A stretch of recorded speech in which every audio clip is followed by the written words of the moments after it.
सबसे पहले हम बात करते हैं पृष्ठभूमि की। पृष्ठभूमि नित्यांत आवश्यक हो जाती है किसी भी पॉडकास्ट के लिए। श्रीमद् भागवत गीता और गीता जी, इन दोनों में कुछ भिन्नता है। तिलक के प्रकार क्या हैं? जब हम देवताओं को तिलक करते हैं वो भिन्न है जो हम स्वयं तिलक करते हैं, और तिलक में भी बहुत सारे प्रकार हैं।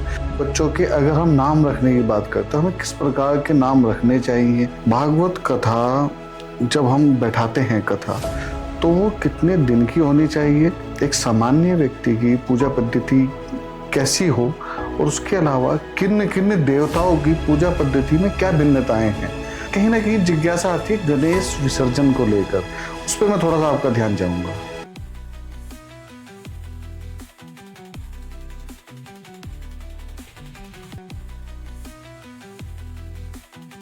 आप सभी दर्शकों का पुनः स्वागत है आपके अपने YouTube चैनल संवाद की पॉडकास्ट सीरीज संवाद विद दीपक पवार में।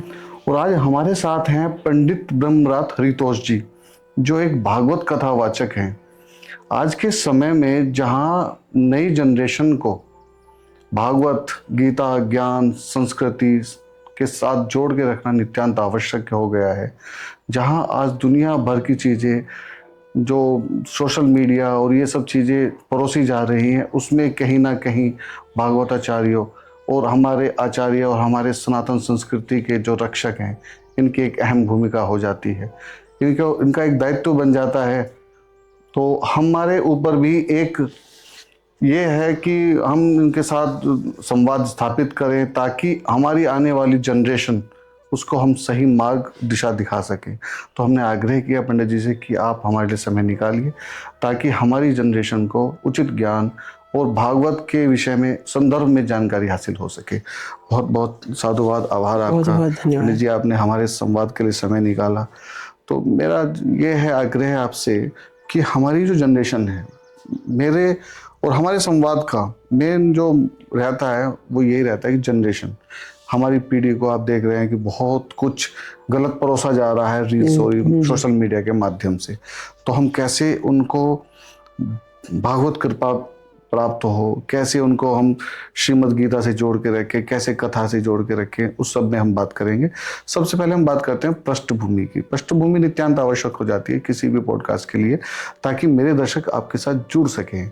और इतनी कम आयु में आज आप देश विदेशों में भागवत कथा का प्रचार कर रहे हैं, और इससे भी कम आयु से आपने श्रीमद् गीता को साध लिया था। तो वो प्रेरणा कहाँ से मिली, उस सब को हम विवरण वाइज जानेंगे। पृष्ठभूमि से शुरुआत करते हैं महाराज जी। जो कि सभी को, आपके दर्शकों को भी मेरा सादर प्रणाम। श्रीमद् भगवत गीता भगवान की कृपा कहिए, बड़ों के संस्कार कहिए।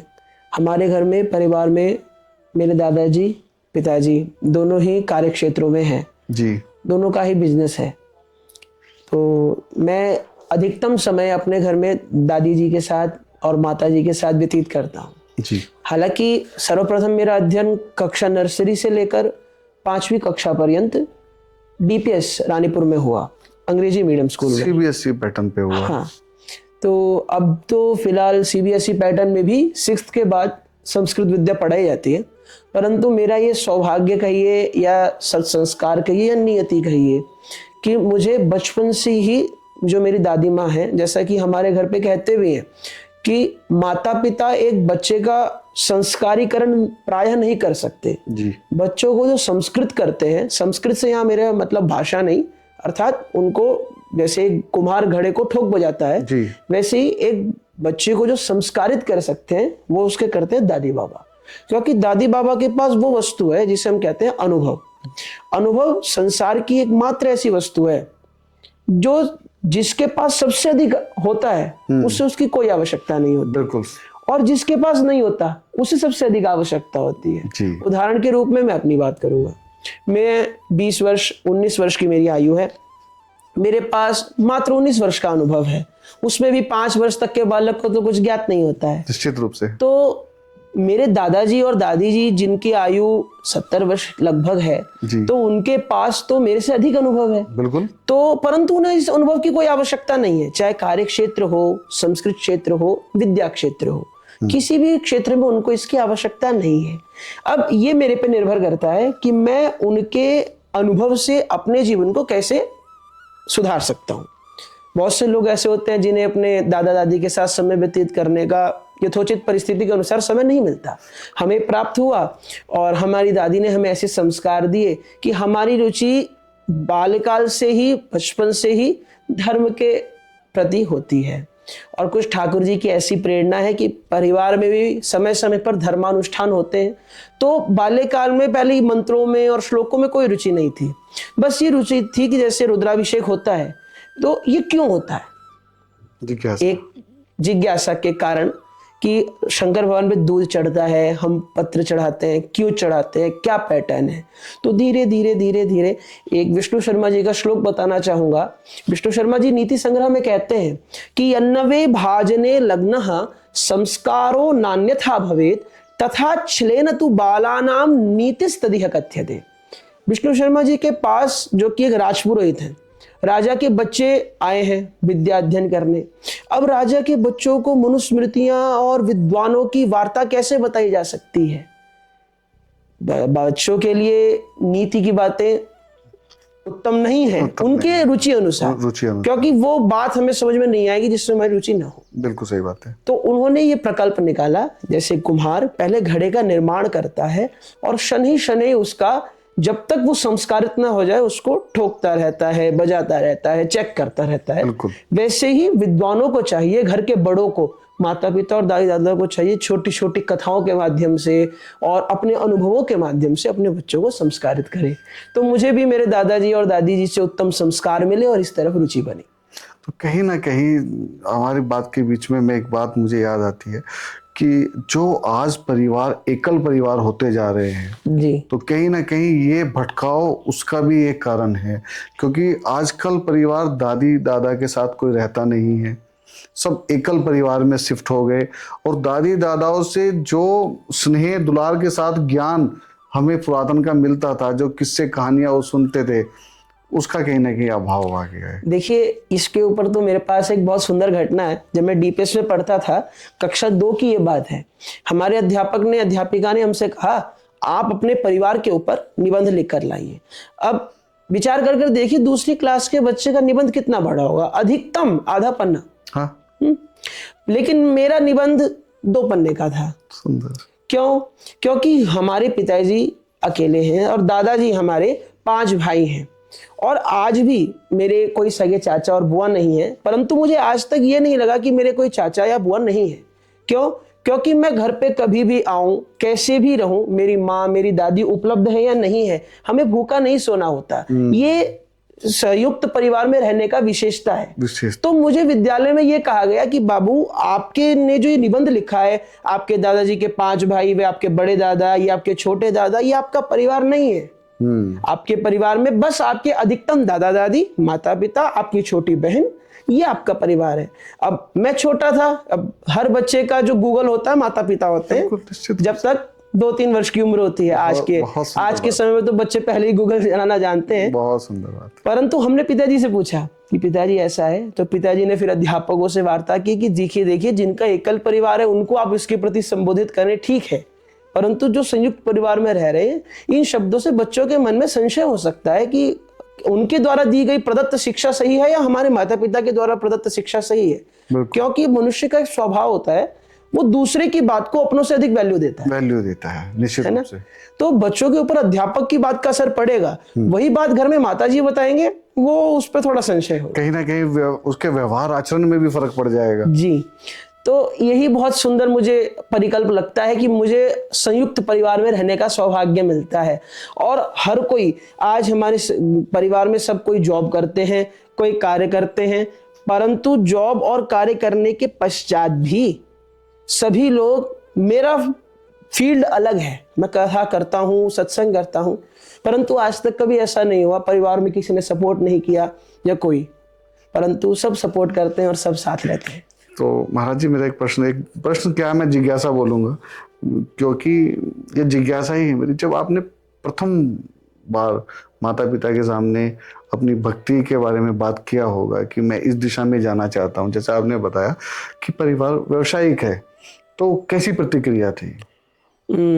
इस विषय में मैं कहना चाहूँगा कि जो मेरी पृष्ठभूमि रही है, जैसे मेरे पिताजी मेरे सदैव से एक विचार रहा है, जैसे आजकल के बच्चों के लिए माता पिता जो हैं वो प्रयास करते हैं मित्र बनने का, परंतु मित्र बनने के चक्कर में बच्चे ये भूल जाते हैं कि वो आपके माता पिता भी हैं। और कभी कभी माता पिता इतने माता पिता हो जाते हैं कि वो बच्चों को अपने विचारों को प्रयुक्त करने की एक सहमति नहीं देते। मेरे पिताजी के संग माताजी का प्रेम दुलार तो बहुत है, परंतु मेरे जीवन में मेरे पिताजी की बहुत महत्वता है।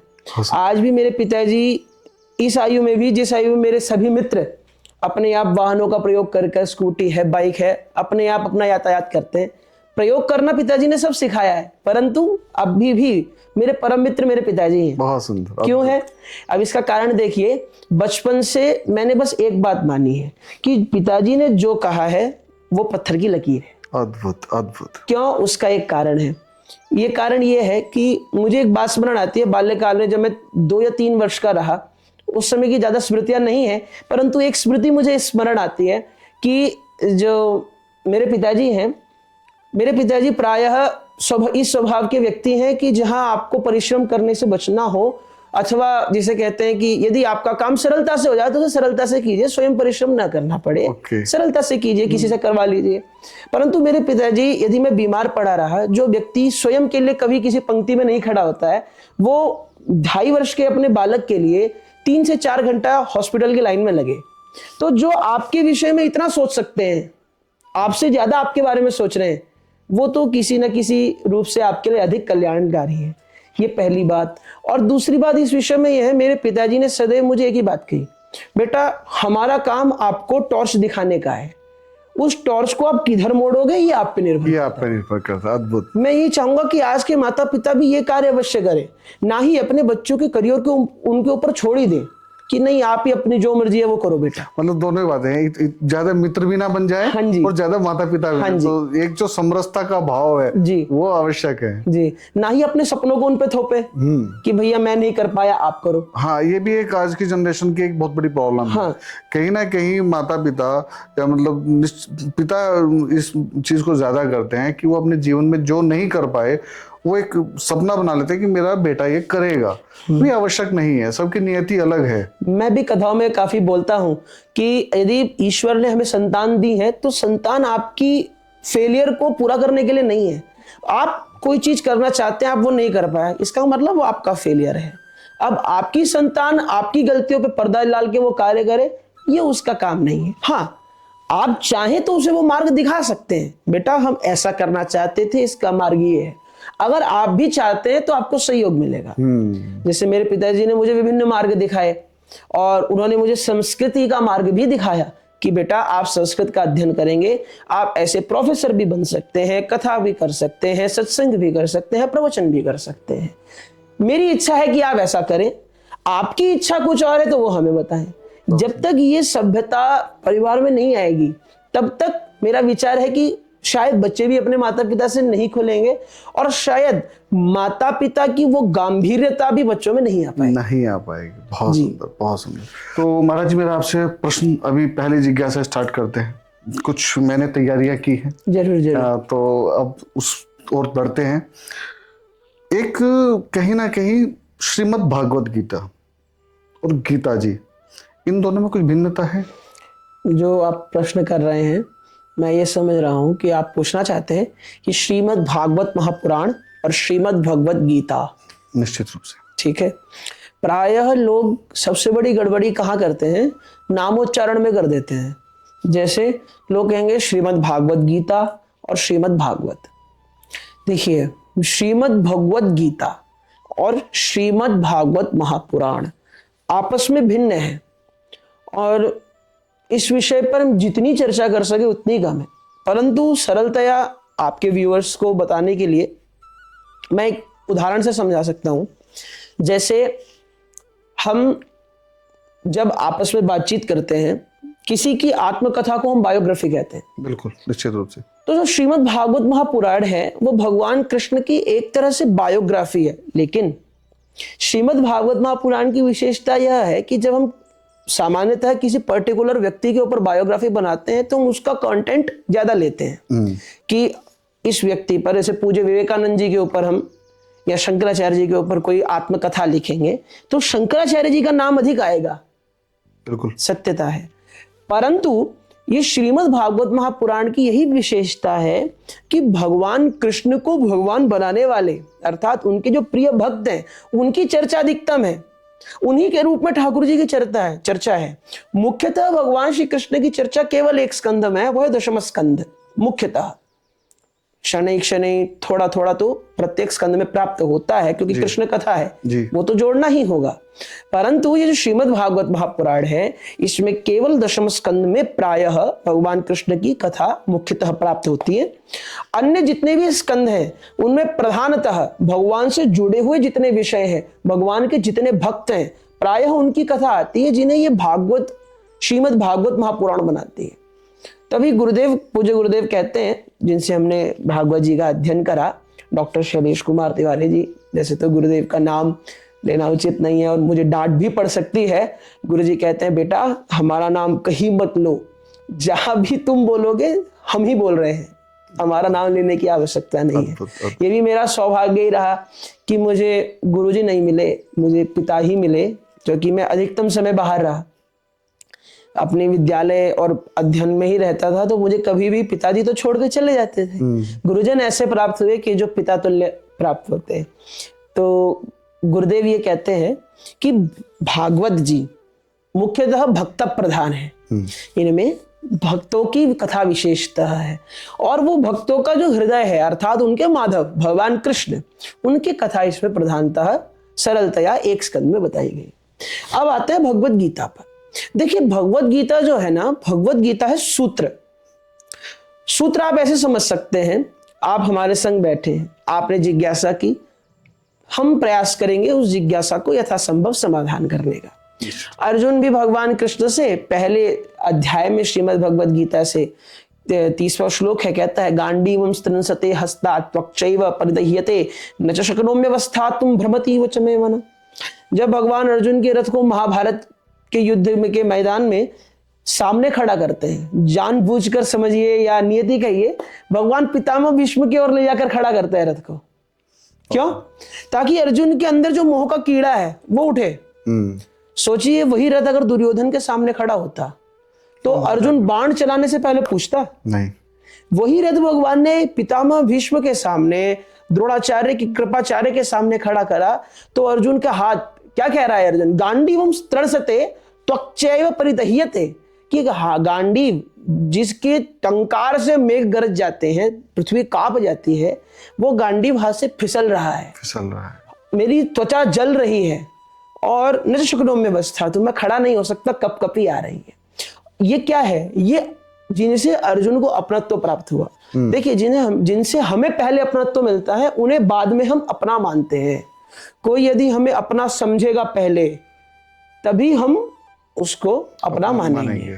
तो श्रीमद् भगवत गीता में अर्जुन के जो मोहात्मक प्रश्न हैं, अर्जुन को मोह हुआ है, अज्ञान है, वो श्रीमद् भगवत गीता भगवान की वाणी है और सूत्र है जिनसे उनका समाधान किया। एक पंक्ति में यदि हम समझना चाहें कि श्रीमद् भागवत महापुराण और श्रीमद् भगवत गीता क्या है, तो श्रीमद् भागवत महापुराण सरलतया भगवान कृष्ण और उनके भक्तों की बायोग्राफी है और श्रीमद् भगवत गीता भगवान श्री कृष्ण के मुखारविंद से निकला हुआ उनकी वाणी, उनके गीत, उनके सूत्र है जो हमें जीवन में उतारने चाहिए। बहुत सुंदर, बहुत सुंदर। मेरी जिज्ञासा पूरी शांत हो गई। महाराज जी, अगली जिज्ञासा ये है कि जो तिलक, मैं आपका तिलक देख रहा हूँ, बड़ा अद्भुत और बड़ा बहुत प्यारा तिलक है आपका। तिलक के प्रकार क्या हैं? जब हम देवताओं को तिलक करते हैं वो भिन्न है जो हम स्वयं तिलक करते हैं, और तिलक में भी बहुत सारे प्रकार हैं, जैसे अलग अलग पंथ के अलग अलग तिलक प्रकार हैं। उसके विषय में थोड़ा सा आप प्रकाश डालिए। देखिए जो तिलक होता है ना, तिलक एक तरह से जैसे हमारी माताएं हैं जो आजकल तो प्रायः लुप्त ही है, परंतु हमारी जिन माता के मस्तक पर हम बिंदी देखते हैं, सिंदूर देखते हैं, हम जानते हैं कि ये माता हमारी पतिव्रता है। और आजकल तो माताएं धारण ही नहीं करती हैं। आधुनिक जो नई माताएं हैं, प्राचीन हमारी माताएं तो आज भी वो धारण करती हैं। मैं कहता हूँ ना कि हम वो आखिरी पीढ़ी है जो आज भी अपने दादाजी से झगड़ा करते हैं कि दादाजी मुझे आज 500 रुपए चाहिए, मित्रों संग कुछ मौज करनी है ना। अब बात आती है तिलक की, तो तिलक हमारा चिन्ह है। देखिए, हम विधर्मियों की बात करते हैं, पृथक धर्मियों की बात करते हैं, सब अपने धर्म को धारण करते हैं। यदि हम 2 मंजिला मकान में रहेंगे और 3 मंजिले मकान को गाली देंगे तो मूर्ख कौन हुआ? हम हुए। हम अपने ही मकान को यदि 4 मंजिला कर लेंगे तो 3 मंजिले वाले से हमें कोई समस्या ही नहीं होगी। बहुत सुंदर, बहुत ठीक वैसे ही हम अपने धर्म को, अपने चिन्ह को यदि धारण करते हैं तो कोई व्यक्ति चाहे कुछ करे, जब तक वो हमें आहत नहीं कर रहे हैं तब तक की बात यह है कि हमें उनसे कोई मतलब नहीं। यदि कोई हमें आहत करता है तो शास्त्र पढ़ने वाले लोग शस्त्र चलाना भी शास्त्रों में पढ़ाते हैं। बहुत सुंदर, है ना? बहुत सुंदर। अब जो तिलक है, तिलक हर संप्रदाय का प्राय भिन्न होता है। देखिए, जो दीक्षित होते हैं शैव संप्रदाय त्रिपुंड्र को धारण करते हैं, भस्म के तिलक को धारण करते हैं, और जो वैष्णव संप्रदाय होते हैं वो ऊर्ध्वपुंड को धारण करते हैं। देखिए, सबसे पहले तो मैं ये जिज्ञासा बताऊं कि प्राय लोग भ्रमित होते हैं ऊर्ध्वपुंड और त्रिपुंड क्या है। देखिए, त्रिपुंड जिसे हम 3 उंगलियों से लगाते हैं, या प्रायः कुछ लोग 2 उंगली से भी लगाते हैं, और ऊर्ध्वपुंड जो ऊपर की ओर जाता है, सीधा तिलक, ये हो गया। दूसरा, प्रायः कुछ लोग ऐसे होते हैं जिन्हें फैशन में ज्यादा रहना है कि हम तिलक नहीं लगाएंगे, बिंदी लगा दो। बिंदी माताओं की शोभा है, पुरुषों को तिलक ही धारण करना चाहिए। उसमें भी चंदन का तिलक हो, ये चिन्ह है। आप माधव के भक्त हैं, चंदन का तिलक लगाएंगे। आप शिव जी के भक्त हैं तो त्रिपुंड धारण करेंगे, रुद्राक्ष की माला पहनेंगे। तो ये विषय है। दूसरी बात यह है, जो तिलक होते हैं उन्हें लगाने का भी एक तरीका होता है। हमारे शास्त्र एक नियम लिखते हैं कि अनामिक्याच देवस्य ऋषीणाम च तथैव च गंधानुलेपनम कार्यम प्रयत्नेन विशेषतः पितॄणाम च तथांगुल्यै तर्जन्या धारयेत् बुधः तथैव मध्यमांगुल्यै धार्यो गंधः स्वयं बुधैः। अब इसे हम श्लोकों को एक तरह से विभाजित करते हैं। एक पक्ष में हम रखते हैं देवताओं को, एक पक्ष में हम पितरों को, एक पक्ष में माताओं को, और एक पक्ष में पुरुषों और बच्चों को। जब हम देवताओं को तिलक लगाते हैं तो अनामिक्याच देवस्य, देखिए संस्कृत का सरलीकरण इसी को कहते हैं। मेरा प्रयास गुरुदेव की आज्ञा से यही रहता है कि आजकल के बच्चे, मेरे मित्र हो गए, मेरे युवा पीढ़ी हो गई, हम और आप इंस्टाग्राम का प्रयोग इसलिए करते हैं क्योंकि वो हमें अच्छा लगता है, सहज लगता है, सहज लगता है। यदि हम संस्कृत श्लोकों को इतना सहज बना दें, संस्कृत के प्रयोग को इतना भी सहज नहीं कि लोग उसका दुरुपयोग करें, हाँ बिल्कुल, परंतु इतना रुचिकर बनाए गीतों के माध्यम से, प्रैक्टिकल के माध्यम से, क्योंकि भगवान कृष्ण 5500 साल पुराने हैं। मैं और आप अपने दादाजी की बात नहीं समझते कि वो कहें हमने अपने जमाने में ये किया, तो आपने किया, हमने थोड़ी ना देखा। तो हम 5000 साल वर्ष पुरानी बात कैसे समझ सकते हैं? सही बात। तो गुरुदेव कहते हैं बेटा, जब तक आप उन बातों को धरती पर नहीं उतारोगे, जब तक लोग ये देखेंगे कि नहीं कि हम वी कैन फील इट, हम उसको कर सकते हैं, अनुभव कर सकते हैं, तब हम नहीं समझेंगे। सही बात है। तो जब हम देवताओं को तिलक करते हैं चिन्ह के रूप में, अनामिक्याच देवस्य, एक अनामिका उंगली होती है, अर्थात जिसे अंग्रेजी में, इंग्लिश में हम आप सब रिंग फिंगर कहते हैं। अनामिक्याच देवस्य, अनामिका से देवताओं को, देवताओं में भी जो देवताओं की प्रतिमाएं हैं, प्रतिमाओं को स्थापित सुपारियों में जहां देवताओं की स्थापना होती है ना, उनको अनामिका से तिलक लगाना चाहिए। ठीक है। ऋषीणाम च तथैव च, आपके घर में जो अतिथि हैं, कोई संत हैं, कोई ऋषि हैं, संत में भी हर संत को स्पर्श नहीं होता, जो संत स्पर्श करवा रहे हैं, तिलक लगवा रहे हैं उन्हें, ब्राह्मण को आप तिलक करते हैं तो अनामिका से करना चाहिए। गंधानुलेपनम कार्यम प्रयत्नेन विशेषतः, और पितृणाम च तथांगुल्ये तर्जन्या धारयेत् बुधः, जब हम पितृतर्पण आदि करते हैं तो वहां पितरों के निमित्त जो तिलक दिया जाता है वो तर्जनी उंगली से किया जाता है, पहली उंगली से। तथैव मध्यमांगुल्ये धार्यो गंधः स्वयं बुधैः, जो मध्यमांगुली होती है उस उंगली से स्वयं तिलक लगाना चाहिए। ये एक विषय हो गया। जो माताएं हैं हमारी माताएं प्रायः पुरुषों को, माताओं को तिलक नहीं लगाना चाहिए। माताओं को केवल एक पुरुष तिलक लगा सकता है, वो है उनके पति। बेटा भी माता को तिलक नहीं लगाता। यदि तिलक लगा सकते हैं तो वो उनके पति लगाते हैं, अन्यथा माताओं को दे दीजिए प्रसादी तिलक, लीजिए आप स्वयं लगा लीजिए। तो इसके बीच में एक प्रश्न और निकल के आता है, जो जैसे आजकल हम देखते हैं मंदिरों में, तो जो पुजारी भी स्त्रियों को तिलक लगाते हैं वो गलत है? प्रायः नहीं करना चाहिए यथा संभव हो, बाकी तो जिसकी जैसी इच्छा। शास्त्र तो कहते हैं कि ये कीजिए, ये ही कीजिए नहीं कहते हैं ना, जैसे आपके सामने आपके घर में प्रतिदिन दाल रोटी बनती है, हम सभी के घर में प्रतिदिन माँ भोजन बनाती है, माँ कहती है ये खा लो, ये तो नहीं कहती कि बाहर से कुछ मंगा के मत खाओ। वो आपके ऊपर निर्भर करता है आप कितना पालन कर सकते हैं। और कुछ नियम ऐसे होते हैं समय काल परिस्थिति के अनुसार भी देखने पड़ते हैं कि किया जाए नहीं किया जाए। अब जहां लाखों की भीड़ है वहां हर माता को आप तिलक देते रहे, ये भी संभव नहीं है। ये भी संभव नहीं है। यहाँ पे सक्षम है, वहां पे नियम का पालन करना चाहिए।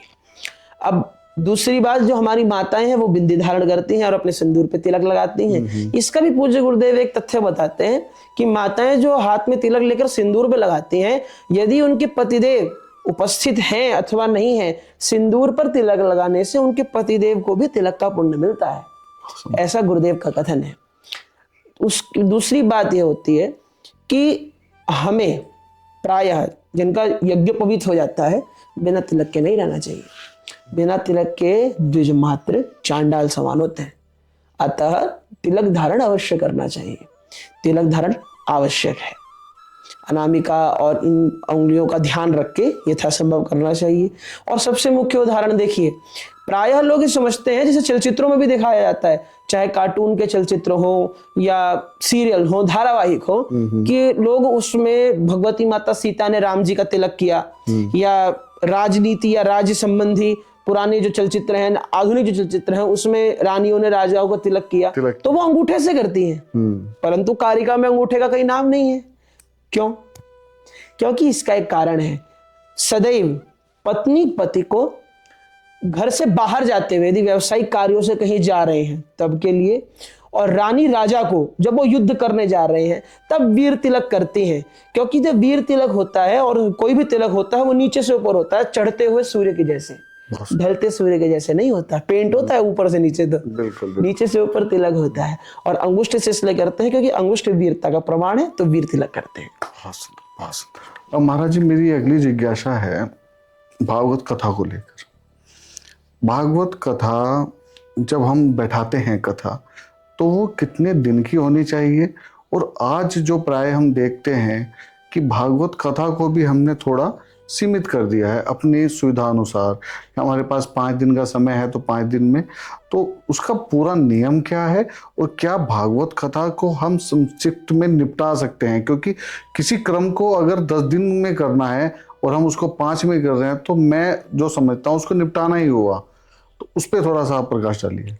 देखिए, जो ये प्रश्न है दुनिया वालों के लिए तो ये बड़ा हास्यास्पद प्रश्न है, क्योंकि आज के समय ना हम धर्म करना नहीं, दिखाना चाहते हैं। निश्चित रूप से आज की जो परंपरा है वो ये नहीं है कि हमें धर्म अपनी श्रद्धा के लिए करना है, जबकि हमारे आचार्य चरण लोग कह के गए हैं कि धर्म दान ऐसे करो कि सीधे हाथ से किया तो उल्टे हाथ को ही पता ना चले। और आज हम क्या करते हैं, मेरे गुरुदेव कहते हैं, बेटा आज हम सीधे हाथ की पहली उंगली से दान करते हैं और पड़ोसी के घर तक पता चल जाता है कि आपने दान किया है।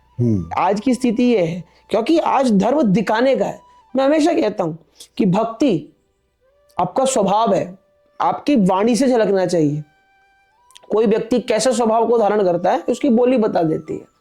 और धर्म आचरण है, आपकी जीवन शैली में दिखना चाहिए।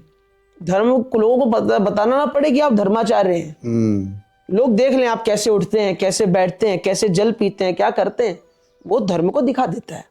बात आती है श्रीमद् भागवत महापुराण पे, तो देखिए श्रीमद् भागवत महापुराण जैसा कि गुरु जी की आज्ञा है, प्रायः होना तो 8 दिन का चाहिए। 8 दिन का अनुष्ठान होता है। अब 8 दिन का अनुष्ठान क्यों होता है, इस विषय पर अगर आप सुने तो देखिए, कथा का होता है सप्ताह ज्ञान यज्ञ, जिसे हम कहते हैं सप्ताह, 7 दिन। एक दिन होता है महात्म्य की चर्चा, जिसमें हम करते हैं पहला दिन। क्योंकि जो महात्म्य है ना, वो स्कंद पुराण महात्म्य है, पद्म पुराण का महात्म्य है। देखिए महात्म्य कैसे हो सकता है, वैसे समझे, जब आप कोई किताब पढ़ते हैं, कोई बुक पढ़ते हैं, तो उसमें सबसे पहले इंग्लिश में जिसे हम कहते हैं प्रोफेस आता है, हिंदी में उसी को भूमिका कहते हैं। भूमिका जो ग्रंथ का भाग नहीं है, वो ये बताता है ग्रंथकार के द्वारा ही लिखा गया है। कमाल की बात देखिए, ग्रंथकार ने ही लिखा है, जिसका वो किताब है, बुक है, उसने ही लिखा है, पर फिर भी वो उसका हिस्सा नहीं है। क्यों? क्योंकि वो उसके बारे में बता रहा है कि आपको ये पुस्तक क्यों पढ़नी चाहिए, ये क्यों सुनना चाहिए, इसे करने से मिलेगा क्या। वैसे ही आप किसी ग्रंथ को लोग अपनों की नहीं सुनते, किसी गैर व्यक्ति को आप चुपचाप 3 घंटे बैठकर 8 दिन लगातार सुनोगे। क्यों? What is the damn reason? कारण क्या है? बिल्कुल। इस ही कारण को पहले दिन महात्मा के माध्यम से बताया जाता है कि श्रीमद् भागवत महापुराण को क्यों श्रवण करना चाहिए, श्रवण करने से होगा क्या, सबसे पहले किसने श्रवण किया, उन्हें क्या प्राप्त हुआ। क्योंकि हम और आप किसी भी उत्तर को उदाहरण से समझते हैं। आपने कोई भी सूत्र दिया, फॉर एग्जाम्पल हमारे अध्यापक गणित में समझाते हैं a+b का whole square, a² + b² + 2 = 2ab। तो आप अब देखिए, इसको जब तक ये फॉर्मूले का उत्तर नहीं दिया जाएगा, उदाहरण नहीं दिया जाएगा, तब तक छात्र कैसे समझेगा नहीं। वैसे ही महात्मा में उत्तर दिया कि कथा सप्ताह क्रम से क्यों होती है, क्यों करानी चाहिए, और उसका उदाहरण क्या है, किसने सप्ताह क्रम से मुक्ति को प्राप्त करी, जिसे हम आप सब गोकर्ण एवं धुंधुकारी प्रसंग के माध्यम से जानते हैं। तो होना तो 8 दिन का चाहिए कम से कम। अब आजकल के लोगों ने सरलीकरण, जैसे मैं आपको बताता हूँ, हमारे पिताजी दादाजी के समय में पिक्चर या फिल्म 4 या 3 घंटे की होती थी। बिल्कुल। आज वही 30 सेकंड की रील पे लोग सीमित हो गए। हमारी माताएं 56 पकवान बनाती थे, आज के बच्चे 2 मिनट की मैगी पे सीमित हो गए। तो हर वस्तु छोटी होती जा रही है। पुराने समय में आप ये देखिए, माताएं पूर्ण वस्त्र धारण करते थे, आज वस्त्र, सोच, बुद्धि, हर चीज, आयु भी छोटी होती जा रही है। तो हर चीज को हम छोटा करना चाहते हैं। क्यों? इसके पीछे 2 अक्षर कारण है, वह है अभी चाहिए, धैर्य की अभाव, धैर्य का अभाव है। कौन 8 दिन देकर कथा सुनेगा? श्रीमद् भागवत महापुराण के विश्राम के बाद महात्मा की पुनः चर्चा आती है। एक महात्मा और है, पद्म पुराणोक्त महात्मा, जिसमें यही बताया गया है कौन कितने प्रकार के श्रोता होते हैं, कितने प्रकार की कथाएं होती हैं। कथाओं का आयोजन सबसे कम न्यूनतम 8 दिन प्रायः कहते हैं, सभ्यता से 8 दिन हो सकता है, विधि विधान से ना ज्यादा प्रेशर है, अधिक भगाना नहीं मंत्र। अब पंडित जी भी तो उसी हिसाब से पूजन कराएंगे, पूजन तो उतना ही रहेगा, वो तो कम होने से रहा, कथा भी उतनी ही रहेगी, बस स्पीड बढ़ा देंगे। हाँ। अब देखिए ना, आप एक विषय पर देखिए, श्रीमद् भागवत महापुराण में प्रायः 18,000 श्लोक है। एक दिन में पहले कथा होती थी 3 घंटा सुबह, 3 घंटा शाम, 6 घंटा। आज के समय मान के चलिए 4 घंटा। 4 घंटा में भी 1 घंटा भजन, नाचना, झांकी, कितना बचा? 3 घंटा। 3 घंटा में भी अगर आप इतना समय दें कि एक श्लोक पर 1 मिनट बोले, तो 18,000 श्लोक हो पाएंगे? नहीं हो पाएंगे। फिर हम कैसे कह सकते हैं कि हम 8 दिन के नहीं 3 दिन में कथा कर रहे हैं? तो प्राय अब लोगों के अनुसार, हमारे आचार्य जनों ने भी, जो बड़े विद्वान लोग हैं, उन्होंने भी लोगों के, भैया लोग सुनना ही नहीं चाहते तो वे भी क्या करेंगे, तो परंतु ज्ञान ले पा रहे हैं उतना ही दे दो इनको। हाँ, फिर ये परंतु नहीं, आचार्य को ये करना चाहिए। देखिए, डॉक्टर के पास जब व्यक्ति दवाई लेने जाता है ना, वो उसको 3 दिन की दवाई, 6 दिन की दवाई देता है। तो आदमी यदि दूसरे दिन स्वस्थ हो जाए, फिर भी वो एक खुराक एक्स्ट्रा खाता है। ठीक है। वैसे ही जो आचार्य हैं, जो प्रसिद्ध हैं, जो लोग, जिनकी लोग सुनते हैं, जो मानते हैं जिन्हें लोग, उन्हें यही चाहिए कि नहीं, ये नियम है, आपको ऐसे करना चाहिए। यदि विद्यालय का प्राध्यापक, प्रधानाध्यापक डिसिप्लिन नहीं रखेगा, तो कक्षा मॉनिटर की कौन सुनेगा? बहुत सुंदर, अद्भुत है ना। तो कथा 8 दिन की होती है। फिर प्रकल्प और है, 15 दिन, मास भर, त्रिमासिक, षाण्मासिक, जिसे हम 6 महीना कहते हैं, और वर्ष भर। ऐसे प्राय अनुष्ठान कथा के होते हैं। बहुत सुंदर, बहुत सुंदर। तो महाराज जी, मेरी अगली जिज्ञासा है नाम को लेकर। जैसे नाम से मेरा तात्पर्य है, नाम 2 तरह के होते हैं। एक नाम जो हम नाम जप, एक नाम जप भी होता है जिसकी महिमा अलग है। पर मैं यहाँ बात कर रहा हूँ बच्चों के, अगर हम नाम रखने की बात करते हैं, हमें किस प्रकार के नाम रखने चाहिए, उस विषय में मैं बात करना चाहूँगा। और नाम जप पे भी मैं आपके थोड़ा सा ध्यान चाहूँगा। देखिए, जो नाम है 2 अक्षर का शब्द। आज के समय में, हालांकि इतना कॉम्प्लिकेटेड विषय नहीं है, आज के समय बहुत बड़ा विषय है। आज इसके विषय में पहले मैं 2 श्लोक बताना चाहूंगा। जैसे पहला श्लोक तो यह है कि नामाखिलस्य व्यवहार हेतु शुभावहम कर्म सुभाग्य हेतु नामनैव कीर्तिम लभते मनुष्यः ततः प्रशस्तम खलु नाम कर्म। और एक ये है कि आत्मनाम गुरोर्नाम नामाति कृपणस्य च श्रेयस कामो न गृहणीया ज्येष्ठापत्य कलत्रयो हो। देखिए यहां पे कहते हैं सबसे पहले तो नाम। प्राचीन समय में जो हमारे बड़े लोग नाम रखते थे, जैसे यज्ञदत्त, ब्रह्मदत्त, हमारा खुद का ही नाम देख लीजिए, दादाजी और पिताजी ने रखा तो ब्रह्मरात, जिसका अर्थ है ब्रह्मणा परमात्मना श्री कृष्णेन नारायणेन विष्णुना वा रातः दत्तः इति ब्रह्मरात, अर्थात ब्रह्मा जी के द्वारा प्रदत्त दिए हुए ब्रह्मरात। आज के जमाने में लोग नाम रखते हैं, अब आप देखो हास्यास्पद विषय है कि हमारी ही जानकारी में कुछ लोगों ने नाम रखा जैसे कीवी या टॉम, ऐसे नाम रखते हैं। अब आप देखिए घर में आपने जो पशु पाला है उसके संबंधित नाम आपने अपने बच्चों के रख दिए, ठीक है। दूसरी बात क्या है, प्राय लोग ऐसा भी संदेह करते हैं कि महाराज जी यदि हमने नाम रख दिया राधे या श्याम या कृष्ण, अब मान लो बच्चे ने कुछ धूर्तता की, उनको डांटेंगे तो मुख से क्या निकलेगा, बिल्कुल, है ना। परंतु एक बात देखिए, नामाखिलस्य व्यवहार हेतु, नाम जो है आपने अपने बच्चे का जो नाम रख दिया फिर वो उसकी लाइफ है, उसके जीवन भर का वो नाम है। अखिल व्यवहार हेतु, उसके साथ जितने भी व्यवहार होंगे फिर वो होंगे। और हमने इसका उदाहरण देखा है, यदि आपने बच्चों का नाम भगवत संबंधी रखते हैं, देखिए नक्षत्र के ऊपर नहीं रखना चाहिए। प्राय लोग कन्याओं के नाम नक्षत्रों पर रख देते हैं, जैसे अश्विनी, भरणी, कृतिका, रोहिणी और स्वाति। गुरुदेव कहते हैं कि नक्षत्रों पर अधीन नाम नहीं रखने चाहिए। प्राय जिन माताओं के या बहनों के नाम नक्षत्रों पे होते हैं उन्हें बहुत कष्ट होते हैं, तो नाम नक्षत्र पे ना हो, भगवत संबंधी जो नाम है आप वो रख सकते हैं। राम जी का नाम हो, श्याम जी का नाम हो, अमरकोशकार ने इतने नाम गिनाए हैं उनमें से रखिए। तो उससे पहली बात तो ये होगी, जिसे मान लीजिए किसी का नाम आपने राम रख दिया, अगर आपको क्रोध भी आएगा ना अपने बालक पर, आप बोलेंगे अरे राम क्या कर रहे हो, तो राम शब्द की जादू वो है कि मुख से लेते ही आपका क्रोध शांत हो जाएगा। और दूसरी बात, इतनी बार आप बच्चे को राम बोलोगे, वैसे तो हम जप करते नहीं है, बैठ के भजन करते नहीं है, कम से कम बच्चे का नाम लेने से राम, भगवान राम का नाम लेने का पुण्य मिलेगा, पहली बात। दूसरी बात, नाम जो होते हैं ना, जैसा आपका नाम है वैसे आपके अंदर संस्कार अपने आप आ जाते हैं। उदाहरण के रूप में देखिए, अगर कोई व्यक्ति, किसी को हम कहते हैं तुम धूर्त हो, तुम धूर्त हो, बार बार किसी को धूर्त कहेंगे तो सुनते सुनते धूर्त वो धूर्त हो जाएगा।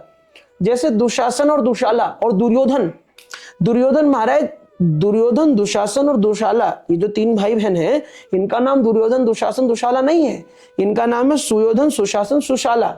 इनके कर्म ऐसे हैं कि कर्म के कारण जो सु उपसर्ग है वो तो हट गया, दूर और दुष उपसर्ग लग गया। लोग इन्हें धूर्त कहते हैं, मूर्ख कहते हैं, दुष्कर हो तुम, तो दुष्कर कहते कहते नाम ही दुर्योधन पड़ गया।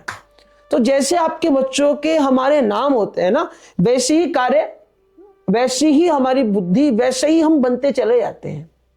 ये हो गई नाम की बात। दूसरी बात, नाम हर किसी का भी नहीं लेना चाहिए।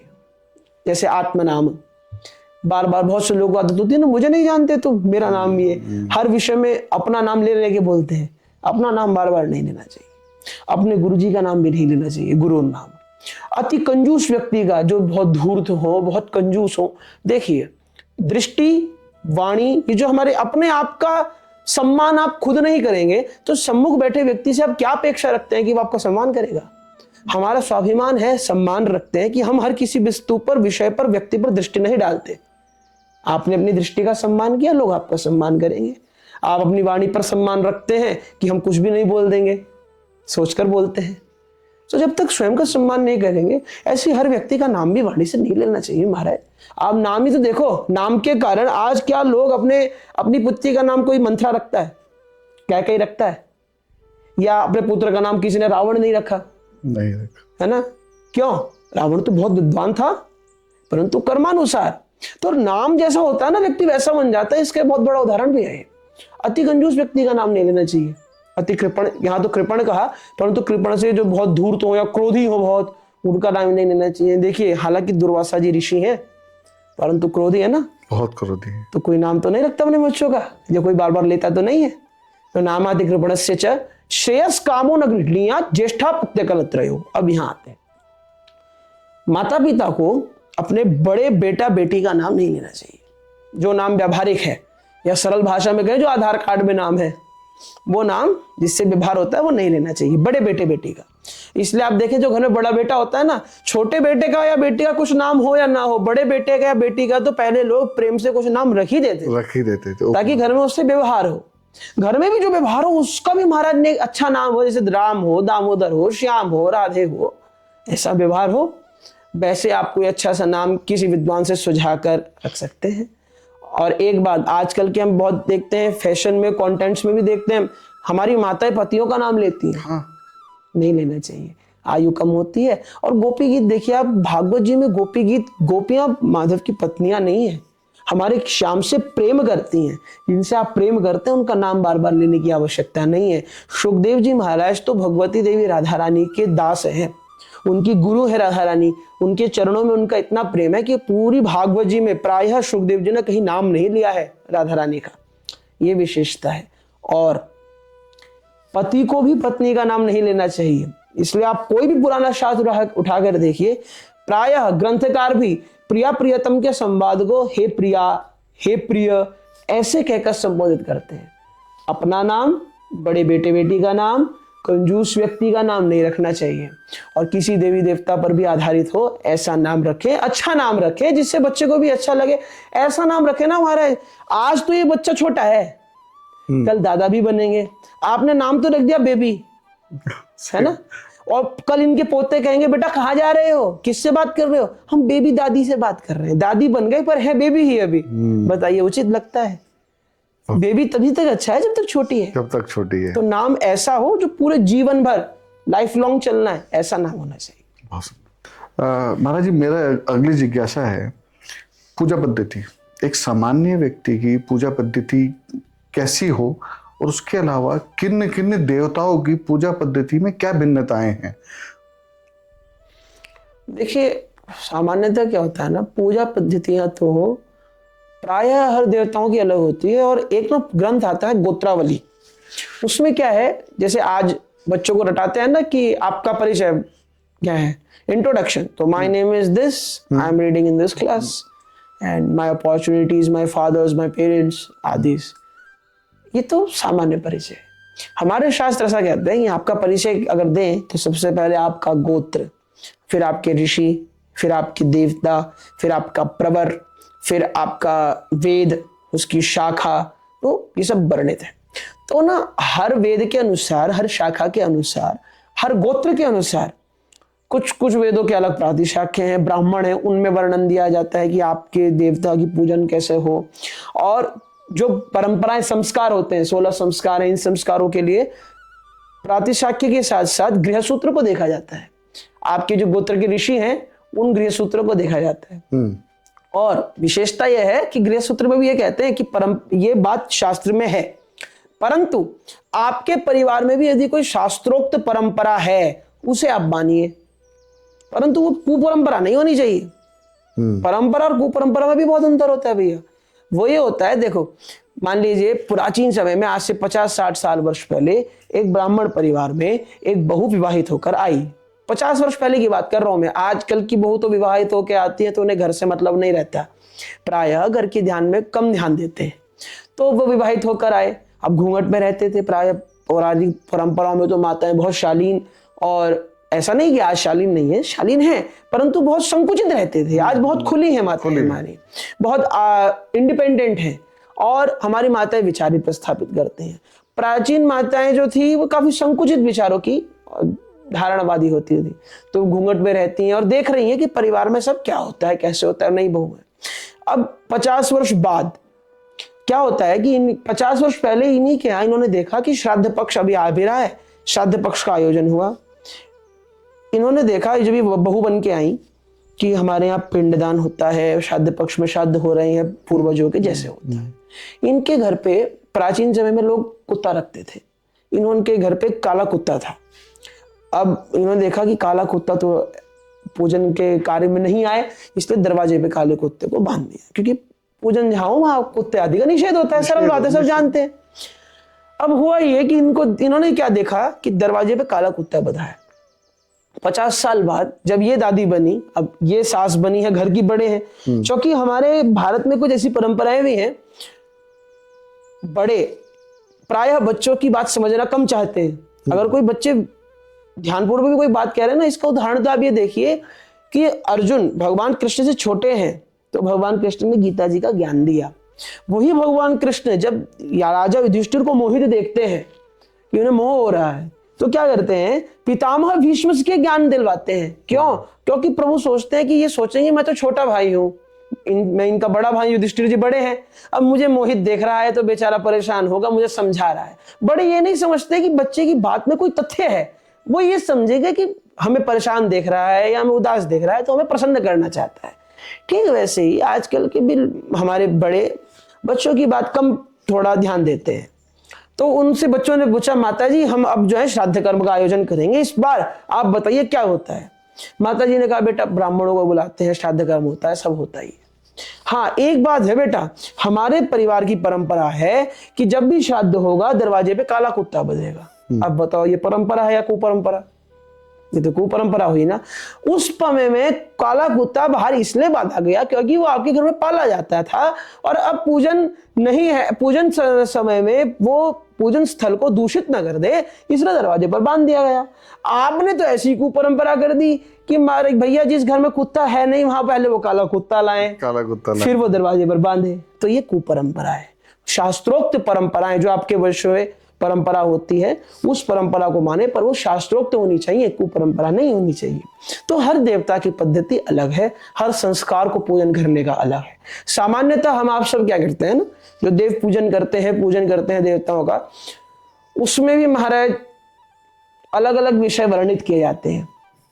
तो यहाँ पे एक बहुत सरल विषय, जैसे हमारी माताएं, प्रायः माताओं को हमने देखा, भी सावन का महीना था तो हमारी माताएं और बहुत से पुरुष भी, बहुत विद्वज्जन भी क्या प्रयास करते हैं, शिवलिंग पर जाएंगे, घी लेकर दोनों हाथों से मसाज कर रहे हैं भगवान शंकर की। नहीं, हाँ माताओं को प्रयास करना चाहिए कि यदि वो शिवलिंग का पूजन करें, वैसे तो शिव परिवार की प्रतिमा का पूजन करें माताएं, उचित तो वो है, परंतु यदि माताएं अगर शिवलिंग का पूजन करती हैं तो उन्हें चाहिए कि जो योनि है भगवान शंकर की, उसमें माता पार्वती का निवास है, तो उसका पूजन करें। माताओं को शिवलिंग का स्पर्श करना निषेध है, नहीं करना चाहिए। हाँ जी, नहीं करना चाहिए।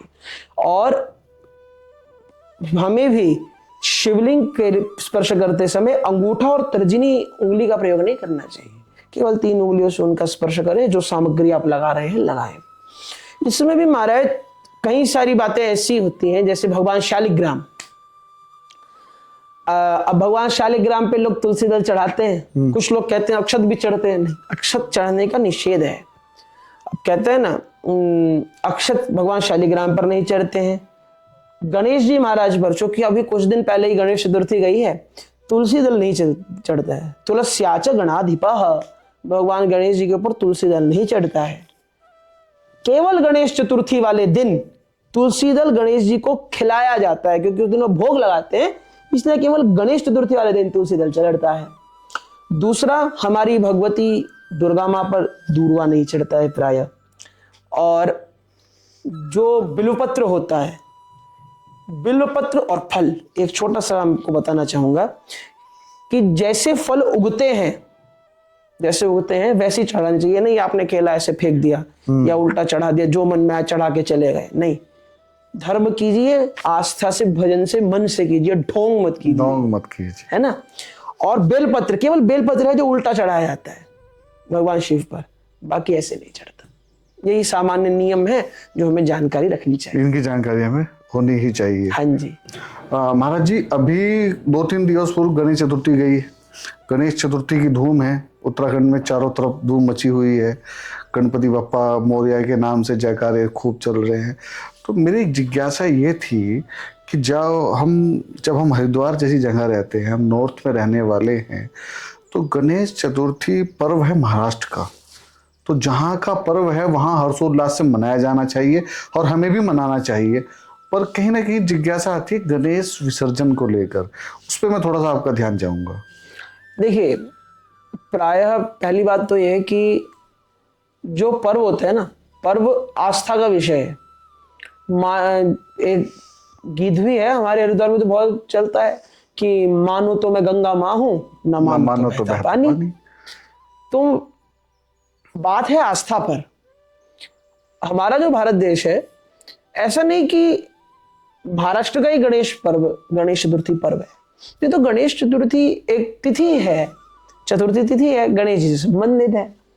तो गणेश चतुर्थी की विशेषता यह है कि लोगों की मान्यता ऐसी है, शास्त्र भी ऐसा कहते हैं। देखिए महाराष्ट्र जो प्रदेश है समुद्र तल से जुड़ा है, समुद्र तट है। तो गणेश जी महाराज गणेश चतुर्थी पर जो हम गणेश जी का विसर्जन करते हैं, तो गणेश जी महाराज की एक माँ है, गणेश जी को द्वई मातुर कहते हैं, जिनमें एक माँ कुछ आचार्य गंगा जी भी बताते हैं, एक माँ कुछ आचार्य लक्ष्मी जी भी बताते हैं। तो जिन आचार्य के मत में भगवती माँ लक्ष्मी गणेश जी की माँ है, तो लक्ष्मी जी का निवास कहाँ है? समुद्र में भगवान नारायण के साथ। तो अपनी दूसरी माँ भगवती लक्ष्मी से मिलने जाते हैं गणेश जी, इसलिए उनको हम प्रवाहित समुद्र में करते हैं, ऐसा लोगों की मान्यता है भैया। मैंने कहा ना, कुछ परंपराओं में परंपराएं मानने लग जाती हैं। अब चूंकि महाराष्ट्रीय लोग पूरे भारत में फैले हैं, उत्तराखंड के लोग आपको दक्षिण भारत में भी मिलेंगे और महाराष्ट्र के लोग आपको उत्तराखंड में मिलेंगे। अब हमने देखा कि गणेश चतुर्थी आई, हमारे पड़ोसी मराठी हैं, हर्षोल्लास से गणेश जी लेके आए। उन्होंने देखा भैया हरिद्वार में समुद्र तो नहीं है, गंगा जी भरपूर है, तो गंगा जी में गणेश जी बहा दिए। हमने ये नहीं देखा उन्होंने किस भाव से, किस परंपरा में उनके यहाँ होती है, होनी ही चाहिए उनके लिए, तो भैया तो उन्होंने ऐसा किया। हमने देखा भैया इनके यहाँ तो बैंड बजा बजा, आनंद हुआ, उत्सव हुआ। हमें क्या चाहिए? आनंद और उत्सव। हमने बैंड बाजे पे ध्यान दिया, तो कहा कि हम भी ले आते हैं गणेश जी, क्या जा रहा है। और हम भी के चक्कर में, हम भी चक्कर में, मेरे गणेश जी बड़े, मेरे गणेश जी बड़े, मेरा धूमधाम से आयोजन हुआ, तुम्हारा नहीं हुआ, इसके चक्कर में ही ज्यादा विस्तार हो गया। वही बात गणेश जी के विसर्जन की, तो देखिए ऐसा मत है कि गणेश जी को गंगा जी में प्राय विसर्जित नहीं करना चाहिए। क्यों? आपको जुकाम हुआ या खांसी हुई तो आप बुखार की टेबलेट खाएंगे? नहीं खाएंगे। वैसे ही जो भगवती गंगा है क्यों आई है धरा पर? भागवत जी में कपिल मुनि कहते हैं कि यह जल स्पर्श मात्रेण ब्रह्मदंड हतापि सगरात्मजा दिवम जग्मु केवलम देहम स्मृति। सगर पुत्रों ने कपिल मुनि को अपमानित किया था। कपिल मुनि की क्रोध की दृष्टि से नहीं, केवल ब्राह्मण को अपमानित करने से भस्म हो गए। तो दिव्य माता गंगा यदि आकर अपना जल इनको स्पर्शित कर दे तो ये मुक्त हो जाएंगे। तो उनको गंगा जी को स्पर्श करने पर मात्र से वह मुक्त हो गए। गंगा जी आई है पापियों के पाप तारने के लिए या गणेश जी को ले जाने के लिए? ये विचार हमें खुद करना चाहिए। समुद्र में क्यों प्रभाव होता है मैंने आपको बताया। अब कुतर्की तो ये भी कह सकते हैं भैया गंगा जी भी तो पहुंच रही है समुद्र, उनमें बहते बहते हमारे गणेश जी भी चले जाएं। देखो भैया, जो समर्थ हैं वो दिल्ली जाएंगे तो फ्लाइट से जाएंगे, जो समर्थ नहीं है बेचारे बस से जाएंगे। हमारे गणेश जी महाराज को समुद्र में जिनकी परंपरा है वो प्रवाहित करें, परंतु किसी की परंपरा और धर्म को देखकर मजाक समझकर हम अपने आनंद और उत्सव के लिए धर्म को नहीं करें। मैंने कहा ना, आज का जो धर्म है वो मनाने से ज्यादा दिखाने का है। तो इतना भी ना दिखा दे कि वो मनाना ही ना रहे और दिखाना अधिक हो जाए। हमें धर्म उतना करना चाहिए। मैं सारी बात का एक निष्कर्ष दूंगा, जिसकी जो मान्यता है, जो मन में आ रहा है, जो अच्छा लग रहा है। देखिए भगवान भाव के होते हैं। हमारे पापा को, हमारा भाव यह है कि हमारे पापा को पसंद है हम गंगा जी से बहाएं, ठीक है, लोगों की ऐसी मान्यता है। परंतु मेरा यही कहना है, भगवान ने श्रीमद् भगवद गीता में एक बात कही है 16वें अध्याय के 23वें और 24वें श्लोक में, यह शास्त्रविद मुत्सृज्य वर्तते कामकारत न सिद्धिम वाप्नोति न सुखम न परांगति तस्मात् शास्त्रम प्रमाणम ते कार्याकार व्यवस्थितो ज्ञात्वा शास्त्र विधानोक्तम कर्म कर्तुम इहार्हसि। कलयुग के प्राणियों के लिए नहीं, समस्त प्राणियों के लिए शास्त्र प्रमाण है। जो शास्त्र को छोड़कर मनमाने ढंग से जीवन जीता है वो ना इस लोक में आनंद को प्राप्त करता है ना परलोक को। पहली बात। दूसरी बात यह कि शास्त्रीय संबंधी, जैसे हम और आप बीमार होने पर डॉक्टर के नाम से पहले उसकी डिग्री देखते हैं, वैसे ही आपको जो कोई बात बता रहा है, जिसका आप धर्म देख रहे हैं, पहले उसके बारे में जानिए उनकी क्या परंपराएं हैं। रिसर्च, मैं सरल भाषा में कहूंगा, व्हाट्सएप पे आए गए ज्ञान के स्लोगन को असली ज्ञान मत समझिए। उसे आप ज्ञान ठीक है पर वही वास्तविक ज्ञान है, this is not even possible. तो इसको समझिए, आपका भाव है आप प्रवाहित कीजिए, परंतु एक रीजनेबल रीजन तो रखिए। अपने भाव को परमात्मा को दीजिए, ठीक है, परंतु आपका धर्म धर्म रहे। आपके धर्म से यदि ठाकुर जी का या प्रभु का अपमान हो रहा है, फिर वो अधर्म है। वैसा कीजिए जिससे भगवान प्रसन्न रहे। ये इसका उत्तर है। गणेश विसर्जन को लेकर आपने बहुत सहज भाव और सरलता के साथ जो समझाया है, निश्चित रूप से वो दर्शकों को समझ में आएगा। तो अभी आज का संवाद बहुत अच्छा रहा, हमने भागवत चर्चा की, अनेक विषयों को हमने इसमें संजोया।